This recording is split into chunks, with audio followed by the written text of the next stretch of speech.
მიადგნენ ყველას. ეს ეხება ყველას. არა აქვს მნიშვნელოვანი. შენ ხარ ქართული ოცნების მხარდამჭერი, შენ ხარ ოპოზიციის მხარდამჭერი, თუ ვინც არ უნდა იყო. ახალი რეპრესიული კანონი ხალხის დასადუმებლად. თუ თქვენ ლაპარაკს გადაწყვეტთ, არ აქვს მნიშვნელობას რაზე, მაშინ შესაძლოა თქვენს წინააღმდეგ ამოქმედდეს ქართული ოცნების ახალი რეპრესიული კანონი.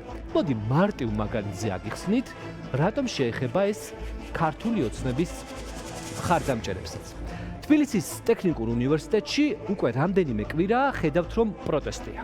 პროფესორ-მასწავლებლები ამ კვირაში გამოვიდნენ უბრალოდ და დაიწყეს ხმამაღლა ლაპარაკი, რომ ეწინააღმდეგებიან განათლების სამინისტროს გადაწყვეტილებას, რომელმაც თქვა, რომ ტექნიკური უნივერსიტეტი უნდა გაერთიანდეს თბილისის სახელმწიფო უნივერსიტეტთან. ამ უნივერსიტეტის პროფესორ-მასწავლებლების დიდი ნაწილი ინტერვიუებს იწყებს და ასრულებს, რომ ისინი არიან ქართული ოცნების მხარდამჭერები. მაგალითად, ერთ-ერთი ქალბატონი დღეს საუბრობდა, რომ ინტერვიუში ამბობდა ასეთ რაღაცას, რომ მეო ქართული ოცნების მხარდამჭერი ვარო, მადლობას ვუხდი ქართულ ოცნებას იმ ეროვნულობის გადასარჩენად, რასაც ამ წლების განმავლობაში აკეთებსო და მინდა რომ შეისმინონ ჩემი ხმაო და ტექნიკური უნივერსიტეტი დარჩეს დამოუკიდებელ უწყებად. თუ ჩავთვლით, რომ ეს ქალბატონი ამ განცხადებებით, რომლითაც ეწინააღმდეგება ქართული ოცნების გაცხადებულ პოლიტიკას, რომ გაერთიანდეს ორი უნივერსიტეტი, ცდილობს საზოგადოებრივი აზრის ჩამოყალიბებაზე გავლენა მოახდინოს, მოექცევა აი ამ კანონის რეგულაციის ქვეშ, რომელიც ქართულმა ოცნებამ პარლამენტში ამ კვირაში დაარეგისტრირა.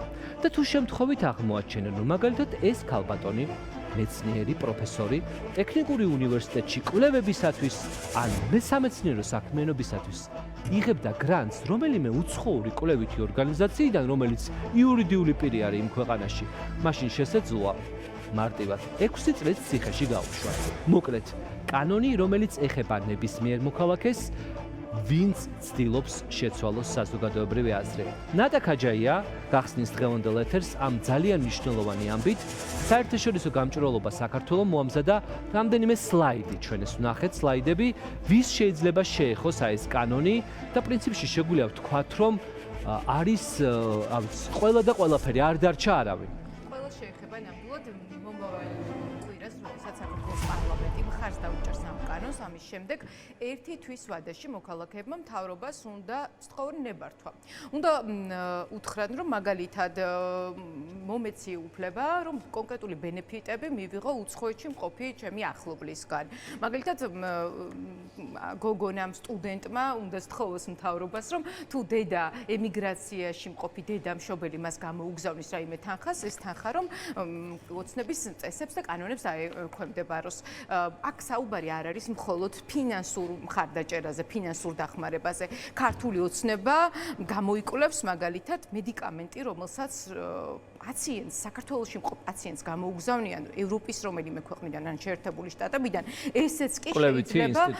ხო, აი პრინციპში ჩვენ რამდენიმე მაგალითზე შეგვიძლია ვილაპარაკოთ ამ შემთხვევაში, მაგრამ ყველაზე მნიშვნელოვანი რა არის, ჩვენ გუნდში სხვათა შორის ამ თემაზე გქონდა მსჯელობა და ვლაპარაკობდით, რომ აი ეს საიდანღა მოიტანეს, ან რაში სჭირდებოდათ ამ მოწმენდილ ცაზე აი რეპრესიების ახალი ტალღის შემოგდება, ხო?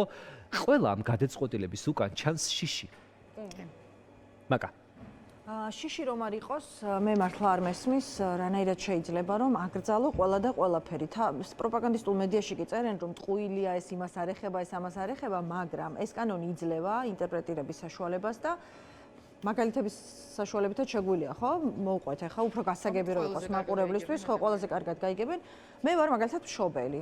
ყავს მე-4 კლასელი შვილი და ბულინგი არა მხოლოდ ამ ასაკში, ზოგადად სკოლაში პრობლემაა, ხო? და აი მაგალითად იმ ქვეყნებიდან, სადაც დიდი გამოცდილება აქვს ბულინგთან ბრძოლის, გამომიგზავნეს მაგალითად ლიტერატურა ან რაღაცა ბროშურა, არ ვიცი. რითაც შემიძლია ვთქვათ რაღაცა ინფორმაცია მივიღო, ინსტრუქცია მივიღო, როგორ შემიძლია ვებრძოლო ამას ვთქვათ ჩემთვის აქ, ჩემ სკოლაში, ჩემ შულთან დაკავშირებით და მომინდა რომ ეს მაგალითი გავუზიარო მშობლებს, ვთქვათ სხვა ჩემი შვილის კლასელების მშობლებს. ამ კანონის თანახმად ძალიან მარტივად ირაკლი ყობახიძე თუ არ გავაფრთხილე და ვუთხარი რომ მე ახლა ამას ვაპირებ რომ მშობლები გავაფრთხილო როგორ ებრძოლონ ბულინგს და ეს სერიოზული პრობლემაა ყველა მიცის ეს შეიძლება ჩამეთვალოს გრანტად. და ამის გამო აღმოჩნდა ციხეში. ხო არ ვაჭარბებ ნოდარ, ხო ნამდვილად. კი, დაახლოებით ასე, აქ არის უბრალოდ ერთი ნიუანსი, რომ ლიტერატურის გამომგზავნი ამ შემთხვევაში, ხო? უნდა იყოს ნებისმიერი უცხოური ორგანიზაცია. მაგალითად, აი ორგანიზაცია ავიღოთ პირობითად სახელი ბავშვების უსაფრთხო გარემოსთვის, რომელიც ატარებს პირობითად ტრენინგებს, ონლაინ ტრენინგებსაც, მათ შორის მთელს მსოფლიოში ყველა დაინტერესებული მშობლისთვის, ხო? თუ შენ იქნები ამ ტრენინგის წარმატებული მონაწილე და როგორც დედა მოქალაქე და ის გადმოგიგზავნის რაღაცა წიგნებს, რომ აი შენ კიდე უკეთესად აბსოლუტურად უწყინარი შინაარსით. უწყინარი შინაარსით. შესაძლოა მივმართოთ მე ჩვენ თქვა ძალიან მნიშვნელოვანი და შესაძლოა მე ამ მშობლებმა ან მე მივმართოთ განათლების სამინისტროს და ვთხოვოთ რომ აი ნახე მან არის უკვე პრობლემა. აი მან გერთვება რომ შენ ცდილობ ზეგავლენა მოახდინო მთავრობაზე და მას შეაცვლევინო კურსი, რომელიც მას აქვს ამ განათლების პოლიტიკაზე და სხვა არა. მოვაგვარებ ნოდარისე თუ განათლების სამინისტროს არ მივმართე. ანუ ეს დანაშაულია რომ ცოტა პარანოია უკვე ეს ყველაფერი, იმიტომ რომ ის რასაც ხედავთ ახლა ჩვენ, ხო? აი წარმოუდგენელ მასშტაბზე გადის. შიში არის ყველაზე სწორი შეფასება იმ ყველაფრის, იმიტომ რომ ეს კითხე მე ქართული ოცნების დეპუტატებს, აი რისი გეშინიათ ასე ძალიან, თუ ასეთი ძლიერები ხართ, ასეთი ლეგიტიმურები ხართ, რა განაპირობებს, რომ აი იღებთ უფრო და უფრო უარეს კანონებს, უფრო და უფრო რეპრესიულ კანონებს. აი მარტივი არის ხო ნატა, ნახე, თუ ქართული ოცნებას დაუშვათ გჯერა, რასაც გვეუბნებიან ოლიგარქის პარტიიდან, რომ ჩვენ არჩევნები არ გაგვეყალბებია და ხმა მოგცა მოქალაქეების აბსოლუტურმა უმრავლესობამ. ჩვენს უკან ქართველი ხალხის ჯარია, რომელიც ემხრობა ყველა იმ სიგიჟეს, რასაც ჩვენ ვაკეთებთ. ამ ფონზე მაშინ რატო გჭირდება ამდენი რეპრესიული კანონი? გამოდის რომ გაქვს შიში. რომ ძალიან ცოტაა ფინალამდე დარჩენილი, ძალიან მალე სრულდება დასასრული და ამიტომ ვცდილობ რომ აი რაღაცა რეპრესიულით რომ ხმას თუ ამოიღებ, ციხეში წახვალ, ხმას თუ ამოიღებ, ციხეში წახვალ, ამით ყველა გააჩუმო, ხო? და შენ ხომ არ მაღიარებ? შენ უნდა მკითხო მე თუ არავინ არ ვარ, ჩემი კითხვის გარეშე შენ ამას ვერ აკეთებ. ანუ ლეგიტიმაციის კომპლექსი აქვთ, მოდი ასე ვთქვათ და ამით ცდილობენ რაღაცნაირად გადაფრთხილებას. ანუ მე ვარ ყველაფერი, თქვენ ხართ არაფერი, დაახლოებით აი ესეთი მე აი ესეთი ის არის. რას გპასუხობენ ოცნების წარმომადგენლები? ოცნების დეპუტატები აღიარებენ, რომ ეშინიათ პროტესტის, ეშინიათ არასამთავრობო ორგანიზაციების, ეშინიათ დამოუკიდებელი მედია საშუალებების, ეშინიათ ყველა იმ ადამიანის, ვინც ხმამაღლა საკუთარ აზრს გამოხატავს. როგორ თუ 50 აკაცუკი დგას ქუჩაში, რასაც თვითონ ამბობენ, მაშინ 50-მა აკაცუკმა როგორ შეაშინა მილიონიანი მათი არმია, ეს მაინტერესებს. ქართულ ოცნებას ძალიან ეშინია და ამას ადესტურებს მათ მიერ მიღებული კანონ პროექტები, რომელიც ერთ კვირაში იქცევა კანონად. ჩვენ ახლა შეგვიძლია მოვისმინოთ ინტერვიუების ის ნაწილი, რომელიც ოცნების დეპუტატებს გუშინ დაუსვით პარლამენტის შენობაში და გარეთ. ჩვენ რო შიშები არ გვაქვს, მე მგონი ამაში ყველა დარწმუნებულია. უბრალოდ ჩვენ მოქმედებთ საქართველოს ეროვნული ინტერესებიდან გამომდინარე. კონსტიტუციურ ჩარჩოში გვინდა რომ განვითარდეს ყველა პროცესი ამ ქვეყანაში. ჩვენ ყოველთვის წინააღმდეგები ვართ ისეთი ქმედებებისა, როგორიც არის არჩევნების შედეგების манипуляция, მიზანმიმართულად იმისთვის, რომ არჩევნებზე, ასე ვთქვათ, არჩევნების დისკრედიტაცია მოხდეს. ჩვენ ყოველთვის წინააღმდეგები ვართ იმისა, როდესაც ხდება პოლიტიკური ბიზნესისათვის გარკვეული, ასე ვთქვათ, პროტესტის მომზადება, დატრენინგება და ასე შემდეგ. ასე რომ სპექტრი ნათელი არის პრობლემისა და სპექტრი ნათელია რა უნდა იყოს ჯანსაღი დამოკიდებულება არასამთავრობო ორგანიზაციისა, საკუთარი ქვეყნისა და საზოგადოების წინაშე. მაგრამ აქ მარტო არასამთავრობოებზე არ არის ბატონო ირაკლის საუბარი, მოქალაქეებს, რიგით მოქალაქეებსაც შეეხებათ ეს კანონი. არავის არ შეეხება, ნახეთ, ვავრცელებთ არაობიექტურ ინფორმაციას. მოქალაქეს აბსოლუტურად არაფერი არ ეხება. არც მეწარმეს, არც კომპანიის მფლობელს, არავის არაფერი არ ეხება. ნებისმიერი კომპანიის მფლობელი თუ მას აქვს სურვილი რომ გახდეს პოლიტიკოსი, გახდეს პოლიტიკოსი. იცით ვის ეხება? აი მაგალითად ბარსელონას ოფიციალურ ფან-კლუბს. სპორტულ ორგანიზაციებს არ ეხებათ გრანტებთან დაკავშირებული არანაირი კანონები. ჩვენ მანამდეც ქონდა კანონმდებლობა, რომელიც ზღუდავდა დაფინანსებას ქვეყნის გარედან პოლიტიკური პარტიების, რაც უზრუნველყოფდა გარედან ჩარების პრევენციას. თუმცა აღმოჩნდა, რომ არასამთავრობო ორგანიზაციების ნაწილი, ზოგიერთ შემთხვევაში მედიების ნაწილი, გრანტების მიღებას იყენებდა პოლიტიკური მიზნებისთვის. ამის არაერთი საბოლოოდ მაგალითი განადგურება გინდათ? არავის განადგურება არ გვინდა. ჩვენ გვინდა რომ უცხოეთიდან ფული არ იხარჯებოდეს ქვეყნის შიდა პოლიტიკაზე. მაგალითად, ემიგრანტი მშობელი თუ ჩაურიცხავს თბილისში მყოფს, არ ვიცი, საგარეჯოში მყოფს, ბათუმში მყოფ ოჯახის გრანტი წევრს. გონიათ? არა, გრანტი არის, მაგრამ ემიგრანტების დახმარებაც უნდა გააკონტროლოთ, ესე გამოდის. არა, საიდან მოიტანეთ? იურისტები ესე განმარტავენ, რომ აი ემიგრანტების გადმორიცხული თანხებიც კი უნდა შეთანხმდეს ხელისუფლებასთან. აი იურისტები რო განმარტავენ, ჯობია კანონპროექტი წაიკითხონ. და ჩვენ კი თავიანთი დიპლომი და კვალიფიკაცია წაგვაკითხონ, რომ ესეთი ინტერპრეტაციები არ მიცეს. საკითხი ძალიან საბაბრაჭოლზე ვსაუბრობ მაგალითად. აი კი, საბასის მეც წავიკითხეთ, თუმცა არაფერი კავშირი არ აქვს. აი თქვენ შეყენებთ ბატონო ლადო. არ ვაყენებ საბასას, მაგრამ ვაყენებ მის გულწრფელობას სიმართლე უთხრა საზოგადოებას. საკითხი რისი გეშინიათ ესე ძალიან რატომ გახდა საჭირო რომ გრანტების შესახებ კანონში შეგეტანათ ცვლილებები და თქვენ ხომ არ გაქვთ აი იდეა რომ უფრო დაამძიმოთ, გამკაცროთ ეს კანონი. მე ვფიქრობ, რომ თქვენ არაერთხელ მიიღეთ ძალიან კარგი ახსნა განმარტება. იცით რა შეზღუდვებზეა საუბარი? მე ხო გთხოვეთ, რომ ვერ გიპასუხებთ და არ გპასუხობთ კითხვებს, ყველანაირად არაკეთილ სინდისიერი ტელევიზია გაქვთ. თუ მე Netflix-ის პაროლს არ გადავსწრებ მთავრობას. ერთი თვის ვადაში 6 წლით უნდა დამიჭიროთ ამის. თქვენ ძალიან კარგად იცით, რომ ეს არის სპეკულაცია. კი, ბევრი ეს სპეკულაცია, ბევრი არ ვიგონებ. თქვენ არაერთი საკმაოდ არაკვალიფიციური იურისტი გყავთ. ბიზნესს არ უნდა დააფიქსიროს თავის საკუთარი აზრი იმ შემთხვევაში თუ ის გამოას კომპანიის სახელი და ფიზიკური პირი როგორც ფიზიკურმა პირმა შეუძლია ნებისმიერი თავისი აზრი დააფიქსიროს. ლეგიტიმაციის ნაკლებობითაა გამოწვეული ეს შიშები? რატომ მიკაცებთ კანონის მითხარით? თუ ასეთი ძლიერია თქვენი მმართველობა, რაში გჭირდებათ ასეთი დრაკონული კანონები? ძლიერია თუ სუსტია?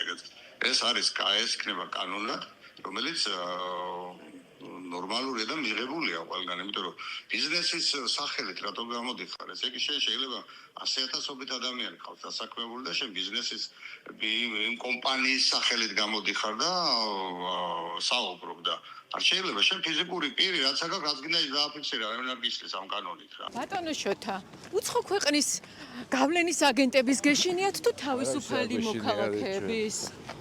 არ გვიშინია, საიდან მოიტანეთ? გრანტების კანონი, რა მიზანს ემსახურება მითხარით, ამიხსენით თუ შეიძლება? გრანტების კანონი საჭიროა ქვეყნის უსაფრთხოებისთვის და სტაბილურობისთვის. თავისუფალი ადამიანების შესაზღვრა დასასჯელად 6 მაგით თქვენი წლის ციხეში ინტერპრეტაცია. გასაშვებად. წაიკითხეთ ბატონო შოთა საერთოდ ეს კანონი? თქვენი ინტერპრეტაცია. კითხულობთ კანონპროექტებს ბატონო შოთა? გაეცანით რა წერია? თვალებში ნუ მანათებთ თქო. ღამეა ქალბატონო ვერ მაია. მომიჭყედენებს. სიბნელე შევწეროთ ინტერვიუ? არ ვაპირებ თქვენს ინტერვიუს მეცალი. რატომ გაშინებთ თავისუფალი ადამიანები საერთოდ ქალბატონო არავინ მაია? არ მაშინებს, ნუ მივიღებთ თვალში და ხარგაცლა. ღამეა ქალბატონო მაია და ინტერვიუს არ სიბნელეში გაძლევთ. გადავიღოთ? რა იმედია ხო არა გვქე კიდე რა შეიძლება რომ ჩაწეროთ ამ კანონში რომ უფრო დრაკონული, უფრო რეპრესიული გახადოთ. მე შემიძლია გითხრათ, რომ ეს ბოლო პერიოდი, რასაც უყურებ, ძალიან ბევრი დეзинფორმაცია გავრცელდა ამ კანონთან დაკავშირებით. მათ შორის ტყუილია ის, რომ თითქოს საქართველოს მოქალაქე, რომელიც უცხოეთში ყოფება სამუშაოდ და თანხებს რიცხავს საქართველოში თავისი ოჯახის წევრებისთვის, თითქოს ესეც რაღაც კონტროლს ექვემდებარება და ამ კანონის გავლენის ქვეშ ექცევა. ეს არის ტყუილი. ალბათ იცით რატომ არ სჯერათ თქვენი გულდის? ასე იყო რუსულ კანონთან დაკავშირებითაც. იღებთ რაღაც კანონს, მაგრამ შემდეგ საბოლოო რედაქცია როგორი იქნება ამ კანონის არავინ არ იცის. მოქალაქეებს არანაირი ეჭვი და მოლოდინი არ გაჩენიათ. ეს იყო დეзинფორმაცია, რომელიც ვრცელდებოდა ანგაჟირებული პირების მიერ. რა უხერხულია ხო ეს ადამიანები კომპეტენციას რომ უწუნებენ, მაგალითად საბა ბრაჭველს, ადამიანს, რომელმაც ქართული ოცნების დაწერილი კანონი ადამიანებისთვის გასაგებ ენაზე გვითარგმნა და გაგვაგებინა ყველას რა დრაკონულ ცვლილებებს იღებენ ახალი. ეს არის სიტყვები ჯონგლერება, ეხლა უსმენდი ბატონ კახიანს, რასაც ეხლა ის ლაპარაკობს, რომ ეს კანონი არ შეეხებათ საქართველოს მოქალაქეებს, რომლებიც უცხოეთში იმყოფებიან. და აი ნახეთ კანონში რა წერია საკანონმდებლო ინიციატივაში, რომელიც საქართველოს პარლამენტის ვებგვერდიდან ამოუბეჭდა. გრანტად მიიჩნევა სხვა სახელმწიფოს მიერ სხვა სახელმწიფოს მოქალაქის ან იურიდიული პირის მიერ საქართველოს მოქალაქისთვის ან საქართველოში ბინადრობის უფლების მქონე პირისათვის და თანხის გადმორიცხვა მე გრძელი ჩამონათვალი აღარ გავაგრძელებ. ანუ სხვა სახელმწიფოს პირობითად მაგალითად ამერიკის შეერთებული შტატების მთავრობის ევროკავშირის რომელიმე წევრი ქვეყნის მიერ საქართველოში რომელიმე ორგანიზაციისთვის ან პირისთვის გადმორიცხული თანხა. მაგრამ მეორე წინადადება სხვა სახელმწიფოს მოქალაქის მიერ. სხვა სახელმწიფოს მოქალაქე არის 10,000-ობით და 100,000-ობით ქართველი, რომელიც ემიგრაციაში წავიდა და იმის გამო რომ იქ ლეგალური ცხოვრების უფლება ჰქონოდა, მიიღო იმ ქვეყნის მოქალაქეობა. მარტივად ვილაპარაკოთ, მარიამ გაფრინდაშვილის და ცხოვრობს დიდ ბრიტანეთში. დიდი ბრიტანეთის მოქალაქეა, ხო? დიდი ბრიტანეთის მოქალაქეა. მარიამ გაფრინდაშვილის და მარიამს რომ გადმოურიცხოს 100 ფუნტი. დავიღუპები. მარიამ გაფრინდაშვილი თავისი საქმიანობიდან გამომდინარე, ხო? საზოგადოებრივ აზრზე გავლენას ახდენს. კრიტიკულია ხელისუფლების მიმართ. მარტივი გამომიგზავნოს მობილური საჩუქრად და მე ამ მობილურით შევესწარი ქუჩაში ისტორიული შენობის ფასადის ჩამონგრევას პირობითად. კარგი, მაგ მობილურით კამერამ გაჭედა და პაპუნა ვერ გამოყვა ბოლომდე გადაღებაზე და მობილური ტელეფონით გადაიღე ხარებასის ინტერვიუ ტელეფონით იყო გადაღებული. გადამიღია ხო ჩემი საკუთარი მობილურით. ამ შემთხვევაში მე თუ არ დავადეკლარირა ეს რომ ეს მობილური ნებართვას თუ არ აიღებ რომ შეიძლება ირმა მაჩუკოსო ტელეფონიო ირაკლი კობახიძეს თუ არ ჩავაყენე საქმის ყურში მე 6 წლიანი ციხე მემუქრება. და თუ ვინმე ამ დანაშაულის შესახებ იცოდა ახლა არის ეს ყველაზე მნიშვნელოვანი დათქმა. აი ეს კანონი ქმნის იურიდიულ სივრცეს იმისთვის რომ შენ ნატაკაჯაიამ თუ იცი რომ მე მობილური მაჩუკა ჩემადამ და ამ მობილურით მე რომელიც ბრიტანეთის მოქალაქეა დავა კონკრეტულად. ბრიტანეთის მოქალაქეა და ამ მობილურით მე ვიღებ რეპორტაჟებს და ან ბლოგებს და ასე შემდეგ. და შენ თუ არ მიმართავს საგამოძიებო უწყებას. თუ არ დაგასმენ მე შენ ან იცი და არ მიმართე ძიმე დანაშაულის შეუტყობინებლობის შემადგენლობა გაქვს სახეზე. და 6 წლიანი პატიმრობა მემუქრება. კი ბატონო და ჩაშვების ინსტიტუტსაც ვაშენებთ. და ასევე მნიშვნელოვანი არის ის რომ 6 წლიან ციხეს ითვალისწინებს ეს კანონი, რაც მძიმე კატეგორიის დანაშაულია და პროკურატურას შენი პატაკის საფუძველზე, შენი მიწოდებული ინფორმაციის საფუძველზე შეუძლია ლეგალურად მომისმინოს. ანუ აწარმოოს ჩემი კანონის თვალთვალი და მიყურება სოციალურ ქსელზეც, ხო? მათ შორის, როდესაც საუბრობთ, რომ ამ ქართულ ოცნებას ეშინია ჟურნალისტების ან არასამთავრობო სექტორის, არ არის მოქალაქეების ეშინია. ანუ საზოგადოებრივი აზრის გამოხატვის ეს ხო არის რეალურად დამაშინებელი კანონი, რომ ყველა ჩავარდეს პანიკაში ამ კანონის შემდეგ. ჯერსეც ამ კანონის ამასშტაბით აღსრულება შეუძლებელია. ამ კანონს მიიღებენ მოქალაქეებზე, აქტიურ მოქალაქეებზე, დამოკლეს מחვილივით ჩამოკიდებენ და ვისაც დასჭირდებათ ერთულ შემთხვევაში გამოიყენებენ. შევითობა ექნება, ზუსტად ეგ არის მიზანი. აი, მარტივ კიდე ერთ მაგალითს ვეთქვი, იმიტომ რომ მინდა რომ საზოგადოებამ კარგად ჩაწვდეს ამ ამბავს და რაც ისინი ამბობენ რომ ამას ეხება თუ არ ეხება, ეს არის ტყუილი. აი, ჩვენ ყავს აქტიური მაყურებელი, რომელიც ჩვენს ყველა გადაცემას უყურებს და ალბათ ახლაც უყურებს ხოლმე ჩვენს გადაცემას შეერთებული შტატებიდან ქალბატონი მარინე ძაგნიძე, ხო? რომელიც სოციალურ ქსელში ჩემი Facebook ფრენდია და ძალიან ხშირად ვხედავ მის პოსტს, რომ ემიგრანტებო, აბა ეხლა შევგროვდეთ და ფული შევაგროვოთ ამისთვის. ემიგრანტებო, აბა ეხლა შევგროვდეთ და საქართველოში თანხა გაუგზავნოთ აქციის მონაწილეებს, პატიმარს, ვიღაცას ეს უყიდოთ, ამას დახმარება სჭირდება, ჯარიმა გადაუხადოთ და ქალბატონი მარინე ძაგნიძე, რამდენადაც ვიცი, კი და 100 არის ამერიკის შეერთებული შტატების მოქალაქე. ანუ გატყუებენ, როდესაც გეუბნებიან, რომ უცხოეთში მცხოვრებ ქართველებს არ ეხება. ნახე როგორ წერია, გრანტად მიიჩნევა აგრეთვე სხვა სახელმწიფოს მიერ, სხვა სახელმწიფოს მოქალაქის მიერ. სხვა სახელმწიფოს მოქალაქე ითვლება ამ შემთხვევაში ქართველი, რომელმაც ამ ქვეყანაში გაჭირვების და უბედურების გამო ემიგრაციაში წავიდა და იქ რომ ჰქონოდა კანონიერად ცხოვრების უფლება მიიღო სხვა ქვეყნის მოქალაქეობა. შესაბამისად, ამ კანონში არც ერთი ჩანაწერი არ არის იმის შესახებ, რომ გამონაკლისი არის თუ ეს კანონის ეს მუხლი არ ვრცელდება იმ შემთხვევაში თუ ფულს გადმორიცხავს დედა, მამა, ნათესავი, ოჯახის წევრი და ასე შემდეგ. არ არის. არ წერია და რაც არ წერია, ის შესაძლოა ნებისმიერ დროს ნებისმიერი მოქალაქის წინააღმდეგ გამოიყენოს. ვინ იღებს კანონებს, რომელიც უკვე ყველა მონათლა როგორც რეპრესიული კანონი. ჩვენ ახლა გადავინაცვლოთ დიდ ეკრანთან, სადაც კადრში ვხედავთ ბატონ ირაკლი ეკობახიძეს, ქართული ოცნების ლიდერს, ასევე პარლამენტის თავმჯდომარეს შალვა პაპუაშვილს. აი ეს ხალხი წლების წინ საერთაშორისო და არასამთავრობო ორგანიზაციებში მუშაობდნენ. ეს ფოტო ეხლა გავრცელდა სოციალურ ქსელში 2013 წელია, ეს არის რეგიონალური განვითარების სამინისტროს ღონისძიება, სადაც ბატონი ირაკლი კობახიძე, ახლა თქვენ ხედავთ, მოქმედი პრემიერი, როგორც არასამთავრობო ორგანიზაციის, საერთაშორისო ორგანიზაციის წარმომადგენელი, გამოცდილებას უზიარებს და ელაპარაკება თვითმმართველობის წარმომადგენლებს, ანუ ირაკლი კობახიძე გავლენის მოხდენას ცდილობს თვითმმართველობებზე, რომ მათ რაღაცა შეასწორონ, გაასწორონ და ასე შემდეგ. კობახიძე მუშაობდა UNDP-ში, თანამშრომლობდა ამერიკულ USAID-თან, ასევე წლების წინ ის თანამშრომლობდა სოროსის ფონდის მიერ დაფუძნებულ ფონდთან ღია საზოგადოება საქართველოს და ამისთვის იღებდა ჰონორარს. სხვათა შორის დღეს მე ვნახე ირაკლი კობახიძის ანგარიში, რომელიც მას აქვს გამოქვეყნებული 2013 წელს ფონდ ღია საზოგადოება საქართველოს ეგიდით, მისი დაფინანსებით მომზადებული იყო ეს ანგარიში.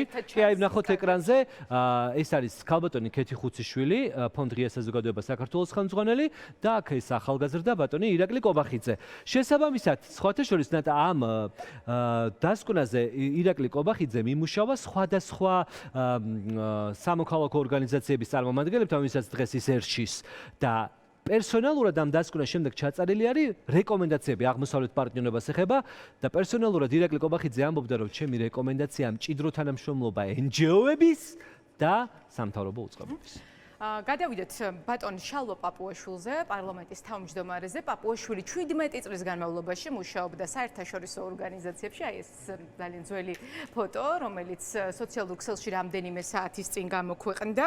ის გამოდის, რომ თითქმის 17 წლის განმავლობაში გერმანიის მთავრობისგან იღებდა ფულს ანაზღაურების სახით. გუშინის პარლამენტში ჟურნალისტებს უმტკიცებდა, რომ NGO-ში ზუსტად ეს სიტყვა, ეს ტერმინი გამოიყენა, არასდროს უმუშავია, თუმცა ბახუშტი მენაბდია ხო ის ახალგაზრდა მის გვერდით, კი ბატონო. და სხვათა შორის ერთ-ერთ კადრში ყოფილი სახალხო დამცველი ნინო ლომჯარიას ჩანს, რომელიც ქართულ ოცნებას სტრატყავს გამოცხადებული. აი კი ბატონო, ნინო ლომჯარია, ეს ისვედი, დავითური, კი ბატონო, მაკა, ლევან ნატროშვილი და აი კუთხეში მაგის. პაპუაშვილი და კობახიძე არ არიან, მხოლოდ ქართული ოცნებიდან საერთაშორისო ორგანიზაციებთან მუშაობის გამოცდილება აქვთ. გივი მიქანაძეს, ირაკლი ჩიქოვას, სოზარ სუბარს, ნიკოლოზ სამხარაძეს, მარიამ ლახშს, მოკლედ გრძელია ეს ჩამონათვალი. ჩვენ ვკითხეთ ქართული ოცნების ლიდერებს, მათ შემთხვევაში თუ გავიდა 8 წლიანი ვადა. ანუ ეს კანონი მოქმედი რომ ყოფილიყო იმ დროს, როდესაც ისინი პოლიტიკაში შემოვიდნენ, არც ერთი იქნებოდა პარლამენტის თავმჯდომარე და არც მეორე პრემიერი, ვნახოთ რა პასუხი აქვთ მათ. 8 წლიანი ვადა თქვენ შემთხვევაში ამოიწურა? თქვენ გააქვთ უფლება რომ იყოთ პოლიტიკურ თანამდებობაზე? საერთაშორისო ორგანიზაციაში ხომ მუშაობდით თან რამდენიმეში ბატონო ირაკლი? აი იქნებ მეწერება და გამიშვი. ბატონო ირაკლი, ანუ არ დაგირღვევიათ თქვენ ამას მეუბნებით, თქვენ ჩემზე მოგამაგრეს, გამეტარი იქნებ, უნდა ადამიანს მიპასუხოს, აი ოპერატორი თუ იქა, მეც რომ მივიწიო, არ შეიძლება? წავიდა თქვენი პრემიერი, გამიშვით, მომეცი თავისუფლად გადაადგილების უფლება. 8 წლიანი ვადა თქვენ შემთხვევაშიც გასულია ბატონო შალვა, გაგრილება მოასწარით, სანა პოლიტიკაში წახვიდოდი და თანამდებობაზე დაინიშნებოდით? მოკლედ ეს შემთხვევები, ეს ფაქტები ალბათ საკმარისია იმისთვის, რომ თქვენ ზოგადი წარმოდგენა შეგექმნეთ, რომ ეს რაც ახლა რის კანონად ქცევასაც ცდილობენ, შესაძლოა ნებისმიერ მომენტში შეეხოს ნებისმიერ მოქალაქეს. ის რომ ერთბაშად, ერთიანად ამ კანონს სრული მასშტაბით ამოქმედებენ და ყველა მოქალაქეზე დაიწყებენ ძებნას, დოსიების და ასე შემდეგ ეს შეუძლებელია, მაგრამ როგორცვე კი თქვენი ერთი ზედმეტი სიტყვა თვალში მოხვდება და მაგალითად აი ტექნიკური უნივერსიტეტის ერთ-ერთ ლექტორზე ვსაუბრობდი, რომელიც აპროტესტებს უნივერსიტეტის გაერთიანებას და ამბობდა, რომ ძალიან მწუხვარო, რომ მე ამდენი წელი ქართული ოცნების მხარდამჭერი ვარ, მომწონს მათი პოლიტიკაო და დღესო ასეთ მდგომარეობაში აღმოჩნდიო. დიახ, ასეთ შემთხვევაშიც, როდესაც მათი მხარდამჭერების, ქართული ოცნების მხარდამჭერების ზედმეტად ამოღებული ხმაც კი მათთვის გამახიზიანებელი იქნება 6 წელი ციხე შეიძლება იყოს გარანტირებული ნებისმიერი მათგანისთვის. ჩვენ როდესაც საუბრობდით დღეს შემთხვევებზე, თან ამბობდა ერთ-ერთ кейს, რომ შეიძლება ვიღაცა შეეხოს, სრულიად სახელოვნებო სფეროს წარმომადგენელს. ხო, ანუ თქვენც ხო იცით, რომ ხატავ. კი, იცით ამის შესახებ და ეხა რიგში რომ დგავართ. რო წავიკითხე, რიგში დგახართ, ქალბატონი ნატალია, არ ვიცოდი, გავითვალისწინებ. ანუ წარმოვიდგინე ეგეთი რაღაცა, ანუ არაერთ კურსზე ვიყავი გადამზადების, სადაც უცხოელები, რა თქმა უნდა, გაძლევენ ყოფითი გამოყენებისთვის სხვადასხვა ნივთებს, ეს არის ფუნჯები, ეს არის აკრილები, ტილოები და წარმოიდგინეთ, რომ ერთ-ერთ დარბაზში ერთ დღესაც გადავწყვიტე, თქვი, რომ ხელოვნება თავისუფალია და ავიღე დარბაზი და გავაკეთე ექსპოზიცია. ამ ერთ-ერთ ჩემ ტილოზე დავაწერე, რომ თავისუფლება სინდისის პატიმრებს, ხო? წარმოიდგინეთ ეგეთ რაღაცა და განაცხადია. ეს შეიძლება ხალხო, ხო, კობახიძემ მიიღოს იმათ, რომ მე საზოგადოებრივ აზრზე ვახდე ზეგავლენას, ჩათვალოს ის ჩემი ლამაზი ყველაფერი ნივთი, რაც მქონდა იმისათვის, რომ დამეხატა ეს სურათები გრანტად და 6 წლით დამიჭერენ მე ხელოვნების წარმომადგენლებს. ჩემი აზრით მაქსიაში უკვე ისედაც.